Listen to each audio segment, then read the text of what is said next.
شخوا مها داري قالك ججن تيدهنم هشتي داري بو بيستويك داري نوروزا نها عيد رمضان يجيم شنو هاتن سوكي قالكي زيدة دبي قربالغ قالكي زيدة دبي امتكارم بيجن تاكليه وبقلرة دماغون دشن سوكي شنو هاتن زيدة قالكي يعني عربة أوتومبيل لسريت سكنن نافاريدت سكنن بساعات أجي بردوام تكن فيتشتيم امتكار بيجن باندورة كتشاول سر كاري وتكي ودانوستاندني و فاكسين أجو كارا وبقرة تشاوي وقتا قلت راست يعني آزار و رمضان گیشت هفته گلک قرباله قصال چه بو دوردا تدبیرن هاتن گرتن دست بیکا و هیویدا ما تدبیرن گرتن تیبر جنون ناف باجار دا ما هجمار اندام خواه زده کرن جدای ویجی نقاط هبون ما او نقاط جی تفعیل کرن هوال دینان و نقاط ناجی قدر الامکان امکانه بن او قرباله کم بکن اجبر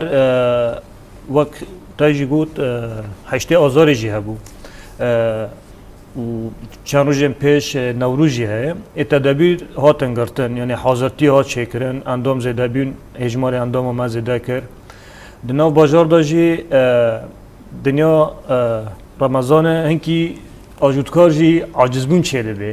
اندام المجی روزینه هوجی عاجز بون چیده بی جانا نکوکی جی چیده بی یعنی بس قدر امکان محاولت دکن اندام خا روزانه تنبیه دکن که اسلوبه و تیبت جبو مجار اسلوب اف جبو ما اساسه کی یعنی اخلاق ما ناس هم حين اسلوب خا به آجودکار کرا یعنی نباش برا بشتاله جانا عاجز بون چیده بی نه چینو بله اما تچاره سر کردن امنه هل مازن ببی تدبیر هاتن نگرتن وقت ما گو هجمارن اندام ما زده کری نقطن هنه هاتن فعلاندن در حق وان دا تدی مخالفه مادی هی